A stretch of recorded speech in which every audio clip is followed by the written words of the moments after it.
People say you have to have a lot of passion for what you're doing, and it's totally true. And the reason is because it's so hard that if you don't, any rational person would give up. It's really hard, and you have to do it over a sustained period of time. So if you don't love it, if you're not having fun doing it and you don't really love it, you're going to give up.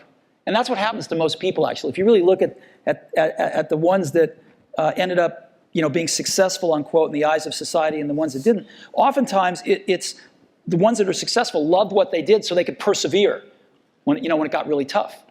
And the ones that didn't love it quit because they're sane, right? Who would want to put up with this stuff if you don't love it? So it's a lot of hard work, and it's a lot of worrying constantly. And if you don't love it, you're going to fail. So you got to love it. You got to have passion. And I think that's the high order bit. The second thing is you've got to be a really good talent scout, because no matter how smart you are, you need a team of great people, and you've got to figure out how to size people up fairly quickly, make decisions without knowing people too well, and hire them, and see how you do and refine your intuition, and be able to help build an organization that can eventually just build itself, because you need great people around you. Thank you. Liz. The moment is here, you can stop your search. It's Comics by Perch. Hey everybody, this is Perch. I recorded what I think is my final video, the conclusion video. I was recording along, and I got, most of the way through it, and I started realizing, like, this is the last video. This is the end. So I've got that in hand now. It's an interesting thing to think about. I wanted to talk because I have a couple topics to talk about before we wind it all up, and one of them is about passion. And it's one of the areas where I think people misunderstand, the gift and the value that passion brings to you in your job. And particularly in comics, and I'll give some examples here of statements and comments that you've heard over the years. But what got me onto this a little bit is that I've been listening recently to a lot of things from Steve Jobs, particularly toward the end of his life. He had a lot of pretty interesting things to say. And maybe I can relate. I don't know. But he had this comment about passion, and it basically goes like this: it's passion is critical in doing a job, in developing software and in delivering an experience. Same thing is definitely true for comics. And his argument was that you need passion to carry you through, because not everything is easy. And you're definitely going to hit hard, impossible obstacles where any rational person, his words, any rational person would give up. Any normal person would just stop because it's too difficult. It's too hard. And what carries you through those moments is passion. You can have great ideas, but if you're not in love with what you do, you quit, you give up, or, he didn't mention this part, but I think, or you just kind of become a zombie. You just tune out and you put in the, bare minimum to what's necessary, and you find your passion elsewhere. And, and then he has second part. People had asked him what are the important things, and he listed that as the important part. So keeping that in your mind, I'll tell you the other thing he said, which they all think is applicable, and that's you have to hire good people. You have to learn to trust your gut, and what kind of people you surround yourself with. If you read his books and other interviews, one of the things that he pushed back on that I think was always misunderstood is he said, basically he doesn't have an issue with nepotism or hiring friends, as long as the person doing the hiring is good. If the person doing the hiring is a good judge of character and surrounds themselves with good people, then you want that person hiring their friends. You want that person, you want nepotism all day long because you've got a good anchor, and, you're surrounding yourself with incredible, passionate people who fit the mold of the hirer. And oftentimes when we talk about, comics, I see this come up all the time. There's this idea of nepotism equals bad. that people shouldn't be able to hire their friends. Well, it's because the person doing the hiring we think is a bum, and they're bringing in bum friends. That's the problem. If the person's, if we had a brilliant person filling out their staff and bringing in close allies who they've worked with for the last 20 years or so, who are trustworthy and get good work done and all the rest, it's fine. Now, the argument, of course, is that friends won't hold friends accountable and that people will slack off if they don't, and look, there's truth to that.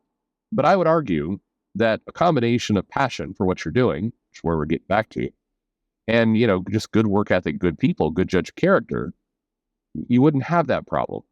Somebody who's a high performer, does great, creates amazing work, isn't going to surround themselves with bums, typically, that, just phone it in because they're friends with the boss. Again, this could happen, but then the model is broken. And the problem really isn't the nepotism. The problem is, you got a loser there who's doing the hiring, bringing in loser friends. Now, if we relate that to comics, certainly we've seen plenty of cases where somebody comes in or they make friends with someone on Instagram or Twitter, and then suddenly all of their friends come in. We've seen that a lot in the last 10 years. And by and large, the source, the person who was there at the beginning, wasn't particularly good at what they did. And then the friends were just further rejects down that path. So you never started strong. And so, the nepotism was a bad thing because you didn't start strong, and then you brought in a collection of more people who are not strong.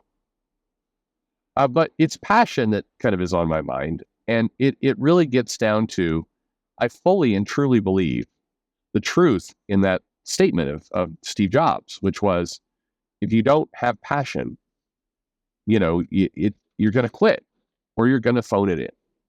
And that life isn't always easy. Jobs aren't always easy. Everybody listening to this, I'm sure you have some kind of job or school or something that you're into and doing. And for many of you, I'm sure it's not particularly great. You're there because you need that check. It's, the job for now.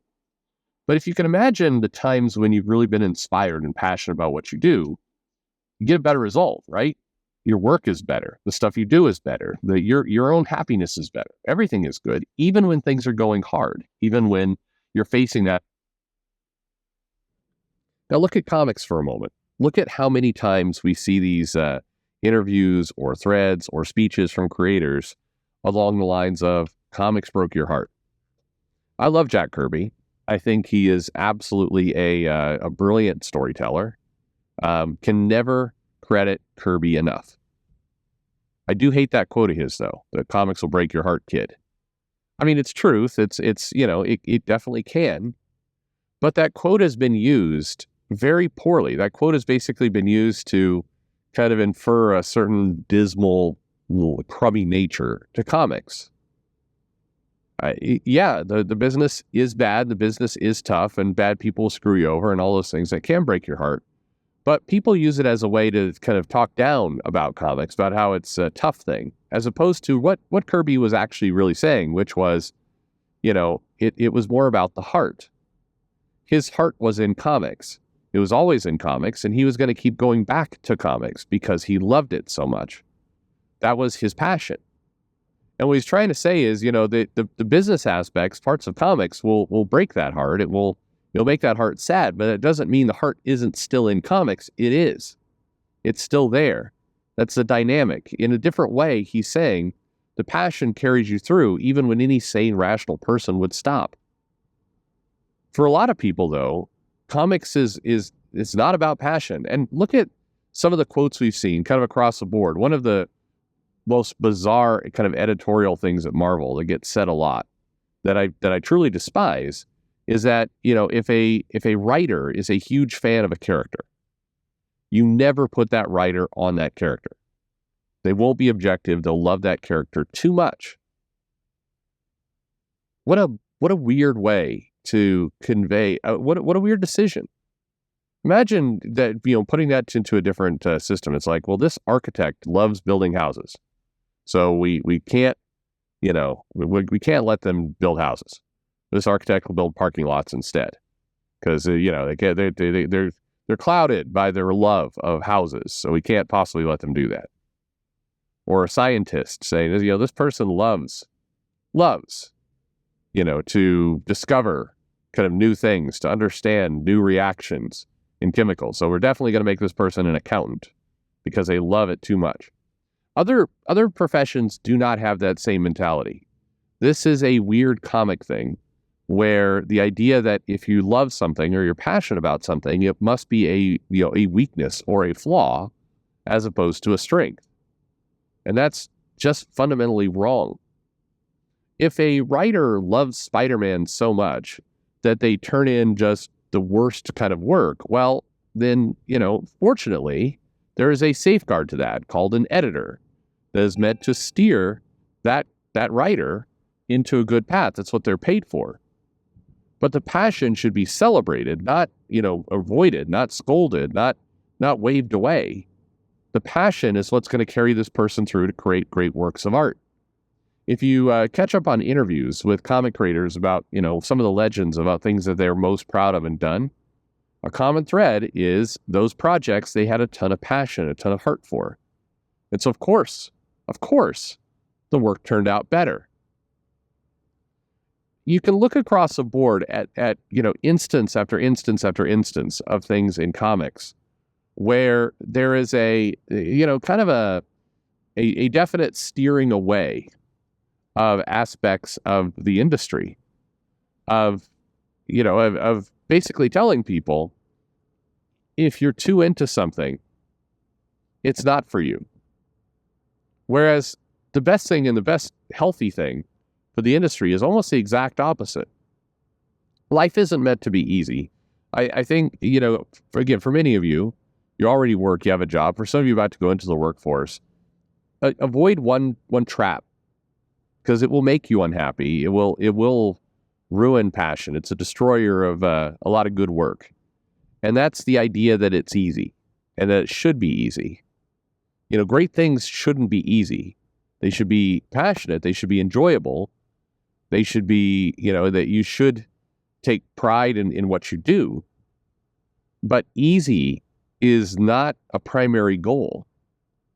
And with comics, I see some of these threads. Now, bear in mind, none of what I'm saying excuses things like, people not getting paid on time, royalties not coming in. That's a business screwing somebody else.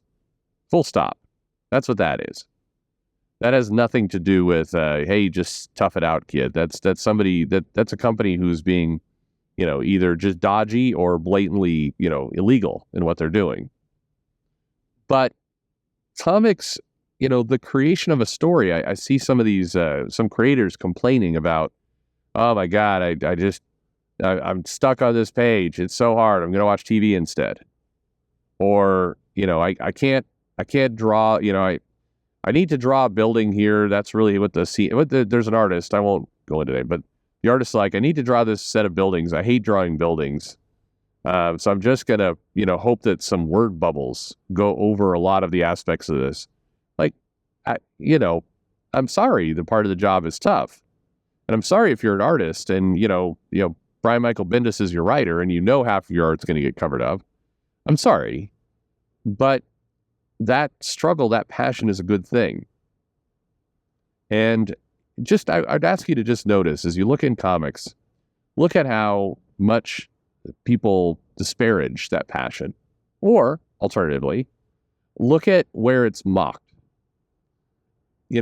There's a lot of things where you can clown on a creator or somebody for doing something stupid. Plenty of examples and plenty of people that definitely lean into it. With the little indie writer who's posting his body mass index on Twitter. Like, what in the hell? Why, why? You're just asking for it at this point. There's plenty of things to make fun of.